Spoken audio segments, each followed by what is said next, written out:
ہم جو دعائیں مانگ رہے ہیں، ہم جو نمازیں پڑھ رہے ہیں، تو کس کا وسیلہ مانگنا ہے،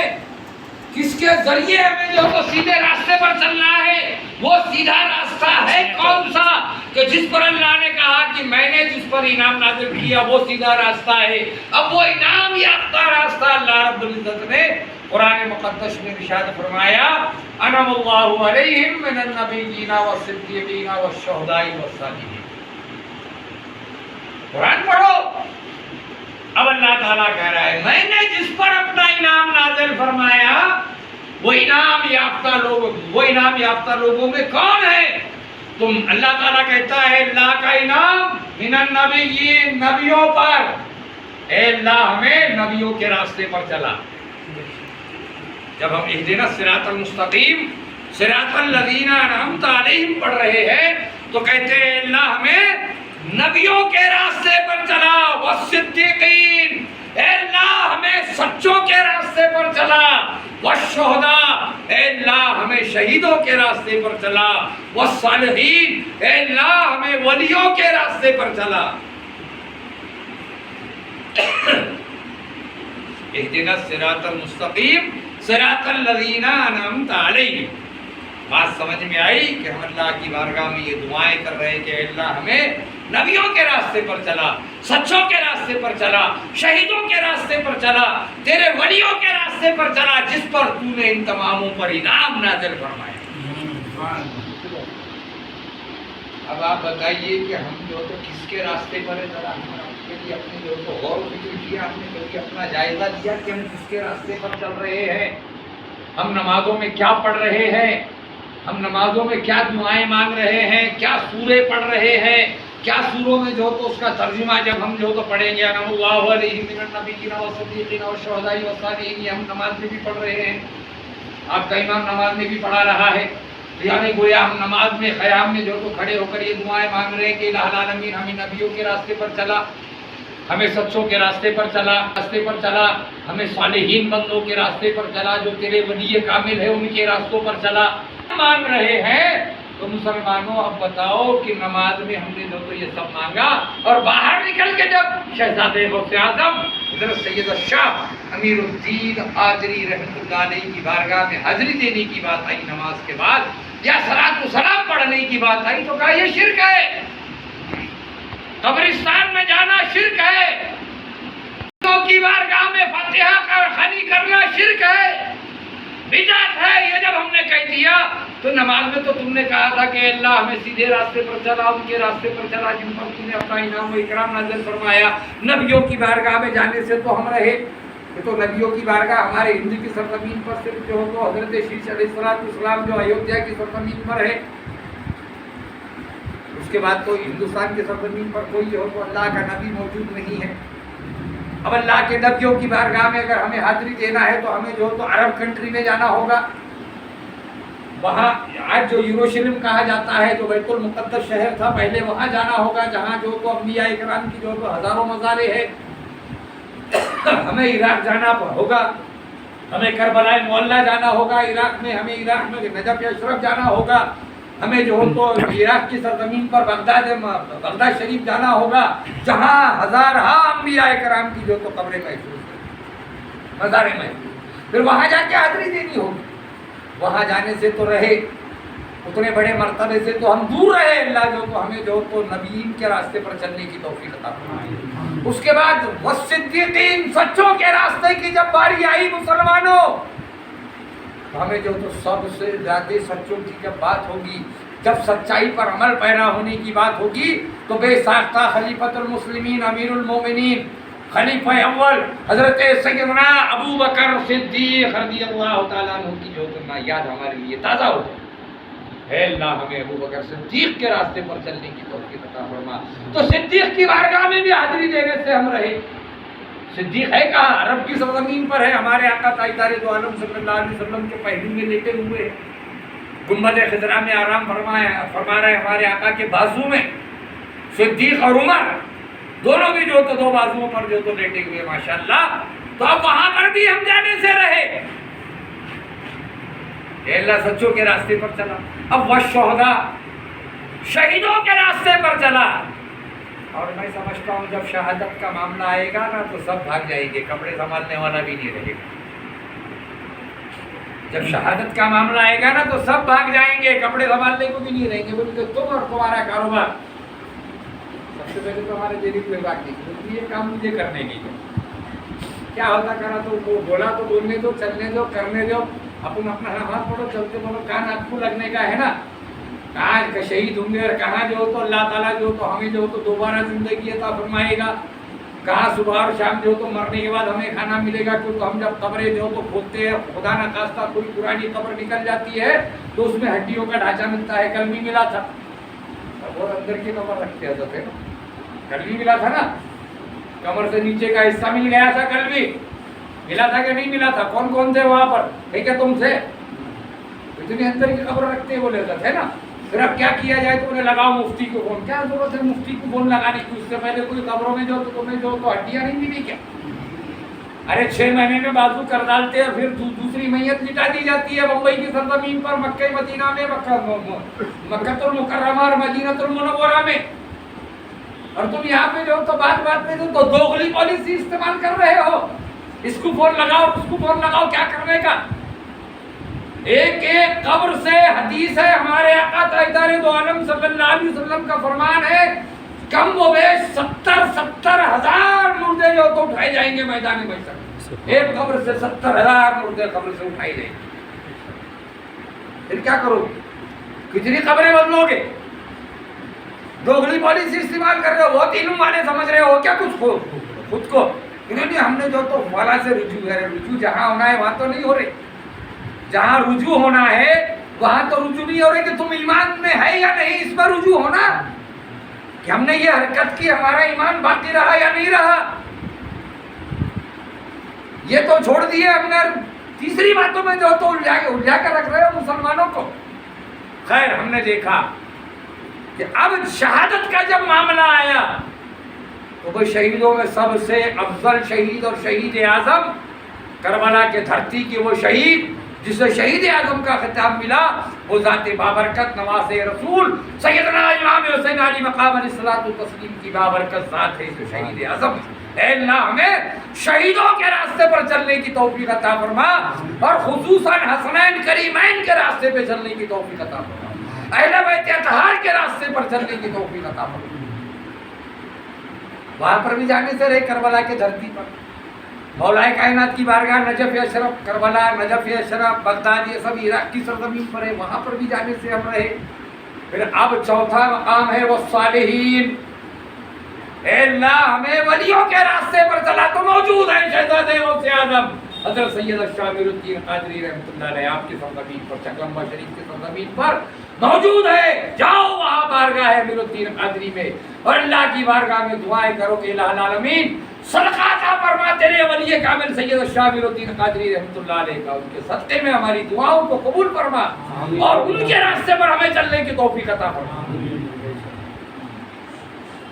بات سمجھ بھی آئی مسلمانوں، کربلا کے شہیدوں کا جو معاملہ درپیش آیا، اسلام کا ہر سال ہر کوئی جانتا ہے کہ قربانی سے شروع ہوگا اور قربانی پہ تمام ہوگا، تو قربانی پہ تمام ماہ ذی الحجہ کی 10ویں تاریخ کو قربانی پر تمام ہو گیا۔ اب آنے والا جو جمعہ ہوگا اسلام کے نئے سال کا پہلا مہینہ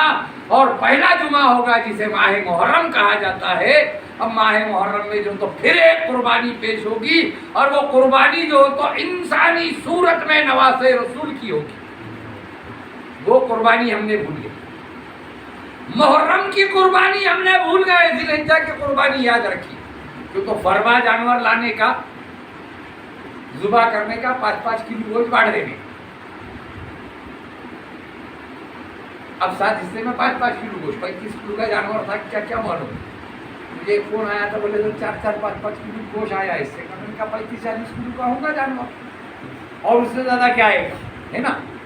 تو سمجھ میں بات یہ ہے کہ بھائی کھانے کے نیت سے تو ہم نہیں کر رہے ہیں، کھانے کے لیے جو تو قربانی نہیں کی جاتی، قربانی اللہ کی رضا کے لیے ہم جو تو پیش کر رہے ہیں کہ اللہ ہماری اس قربانی کو حضرت سیدنا ابراہیم علیہ نبینا علیہ السلام اور حضرت اسماعیل علیہ نبینا علیہ السلام اور تیرے پیارے حبیب صلی اللہ علیہ وسلم کے صدقے اور وسیلے سے ہماری اس قربانی کو اپنی بارگاہ میں قبول فرما۔ اب رہا معاملہ تو اب ماہ محرم کی 10ویں تاریخ کو جو قربانی پیش ہوگی مسلمانوں، جو قربانی ہوگی نواسے رسول امام حسین علی مقام علیہ الصلوۃ والتسلیم کی ماہ محرم میں 10ویں تاریخ انشاءاللہ العزیز زندگی باقی رہی۔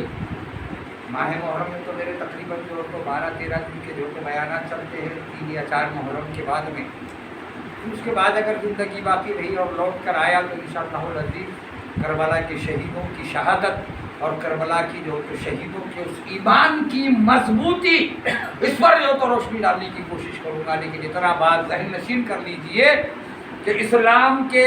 سینے میں بس اس کے سوا کیا ہے؟ ایک ضرب ید اللہ اور ایک سجدہ شبیری۔ امام حسین علی مقام علیہ السلام نے کربلا کے دھرتی پر جو سجدہ کیا اور سجدے میں جو تو اپنی جان اللہ کی بارگاہ میں جو تو پیش کی، اپنی قربانی پیش کی مسلمانوں، تو تمہارے سجدوں کی بقا کے لیے، تمہارے سجدے باقی رہنا، اس کے لیے امام حسین نے کربلا کی دھرتی پر سجدہ کیا۔ ورنہ کہ نمازوں سے اگر جنت مل جاتی تو ہم نے دیکھا کہ امام حسین اور امام حسن علی مقام علیہ الصلوۃ والتسلیم کو جب شیر خوار تھے نا، چھوٹے چھوٹے ننھے بچے تھے وہ، تو ہمارے آقا صلی اللہ علیہ وسلم نے ممبر پر جو تو آپ جب تشریف لائے تو دونوں نواسے آپ کے دونوں پہلو میں دونوں بازوؤں پر آ کر بیٹھ گئے۔ آپ نے دونوں نواسوں کو اپنے بازوؤں میں لیا اور صحابہ اکرام رضوان اللہ تعالی علیہم اجمعین کو ممبر مسجد نبوی سے اعلان کیا کہ یہ دونوں میرے شہزادے ہیں اور یہ دونوں شہزادے نوجوانان جنت کے سردار۔ جب تو نماز فرض ہی نہیں تھی، حسنین کریم پر نماز فرض نہیں تھی، 10 سال کی عمر میں نماز فرض ہوتی ہے، یہاں تو 5 اور 6 سال کی عمر کے دونوں شہزادے تھے۔ اس وقت کہا تھا کہ یہ دونوں میرے شہزادے نوجوانان جنت کے سردار ہیں، تو پتہ یہ چلا کہ جنت جو تو نمازوں پر نہیں، جنت اہل بیت کے عشق اور محبت میں جو تو عطا کی جائے گی۔ لیکن مسلمانوں یاد رکھو، اس کا یہ مطلب نہیں ہے کہ آپ اہل بیت سے محبت کرتے رہو اور نمازیں چھوڑ دو، کا یہ مطلب نہیں ہے، یہ مت سمجھنا۔ اور میری اہل بیت اطہار سے بھی گزارش ہے، یہاں پہ جو بہت سارے اہل بیت اطہار کے شہزادے بیٹھے ہوئے، غوث اعظم کے شہزادگان کا بہت بڑا قافلہ ہے ہمارے جو تو اس گاؤں میں، تو میری ان لوگوں سے مؤدبانہ گزارش ہے،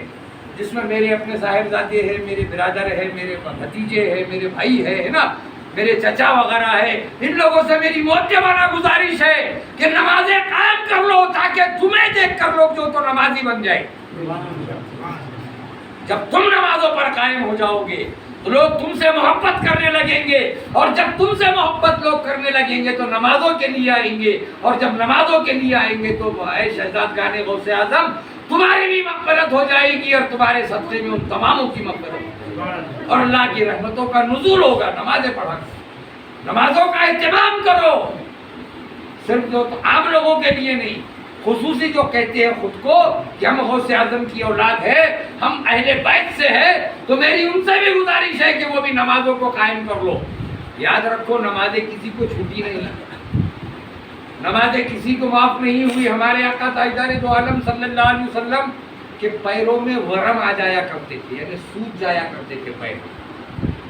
ارے وہ تو خوش ہو، تو جنت تو ان کے غلاموں کے لیے بنائی گئی تھی، ہمارے آقا صلی اللہ علیہ وسلم کے غلاموں کے لیے، ہمارے لیے جنت بنائی گئی ہے۔ آپ رات بھر جو تو کھڑے ہو کر جب نفل نمازیں ادا کرتے تھے تو آپ کے پیر سوج جایا کرتے تھے۔ تو ماں عائشہ ام المومنین حضرت عائشہ صدیقہ رضی اللہ تعالی عنہ اور تمام امہات المومنین 11 کے 11 ازواج مطہرات، جس میں جو تو خصوصی ام المومنین حضرت خدیجہ الکبریٰ وہ عائشہ صدیقہ رضی اللہ تعالی عنہا اجمعین فرماتی تھی کہ آپ تو یا رسول اللہ صلی اللہ علیہ وسلم، آپ شافی محشر ہے، ساقی کوثر ہے، آپ رحمت للعالمین صلی اللہ علیہ وسلم ہے، آپ رات رات بھر اتنی نمازیں پڑھتے ہیں اور اللہ کے حضور میں سر سجود ہو جاتے ہیں. تو آپ فرماتے تھے, ہمارے آقا صلی اللہ علیہ وسلم فرمایا کرتے تھے کہ اے عائشہ, کیا میں اللہ کا شکر گزار بندہ نہ بنوں کہ اللہ نے مجھے سارے جہاں کے لیے رحمت بنا کر بھیجا. بتائیے پھر شہزادگان غوث اعظم سے میری گزارش ہے, جو مخدوم زادے ہیں, جو سید زادے ہیں, جو شہزادگان غوث اعظم ہیں, ارے کتنے خوش نصیب ہیں تم لوگ کہ اللہ تعالیٰ نے تمہیں آل رسول اولاد علی بنا کر دنیا میں بھیجا. یہ خوش نصیبی پر تمہیں فخر ہونا چاہیے اور اللہ کے حضوری پہ جو تو سرمسجود ہونا چاہیے. حسنین کریمین کا واسطہ ہے غوث اعظم کے شہزادوں تمہیں کہ نمازوں کو قائم کر لو, اور اے تمام آنے والے مصلیان مسجد تمہیں بھی حسنین کریم اور اہل بیت اطہار اور پنجتن پاک کا واسطہ ہے کہ سب کے سب مصلیان مسجد اور ہمارے اس گاؤں کے لوگ جو تو نمازوں پر قائم اور دائم ہو جائے. اللہ تعالیٰ سے دعا ہے کہ اللہ تعالیٰ ہم تمام مسلمانوں کو مصطفیٰ جان رحمت محمد رسول اللہ صلی اللہ علیہ وسلم کے صدقے اور نفل پانچ وقت کی نمازیں باجماعت ادا کرنے کی توفیق عطا فرمائے. العالمین سیدنا امام حسین علی مقام علیہ الصلوۃ والتسلیم کے کربلا معلیٰ کے آخری سجدے کے صدقے کے طفیل ہماری قوم کو سجدے کرنے کی توفیق عطا فرمائے. الہ العالمین قادری سلسلے کی برکت عطا فرمائے, غوث و خواجہ کا صدقہ عطا فرمائے, کربلا کے شہیدوں کا صدقہ عطا فرمائے. الہ العالمین ہم تمام ایک دوسرے پر گواہ ہوتے ہیں, ہماری توبہ اور استغفار اپنی بارگاہ میں قبول فرما, ہمارا خاتمہ ایمان پر فرما. جن جن حضرات نے دعاؤں کی درخواست کی, تمام حضرات کی جائز تمناؤں کی دلی مرادوں کو پوری فرما. جو حضرات اس دنیا فانی سے رخصت ہو چکے ہیں, جو مسلمان, الہ العالمین ان کی مغفرت فرما, ان کے عذاب قبروں کو دور فرما, قیامت تک ان کے قبروں میں اپنی رحمتوں کا نزول فرما. الہ العالمین قادری سلسلے کی برکت عطا فرما, غوث و خواجہ کا صدقہ عطا فرما, حسنین کریمین کا صدقہ عطا فرما, کربلا کے شہیدوں کا صدقہ عطا فرما. شہزادہ غوث اعظم حضرت سید الشاہ امین الدین قادری رحمۃ اللہ علیہ کے صدقے اور طفیل ہماری دعاؤں کو اپنی بارگاہ میں قبول و منظور فرما. خوب کی سیر چمن پھول سے شاد رہے, باغ پا جاتا ہوں گلشن آپ سب کا آباد رہے. وما علینا الا البلاغ المبین, وآخر دعواہم ان الحمد للہ رب العالمین.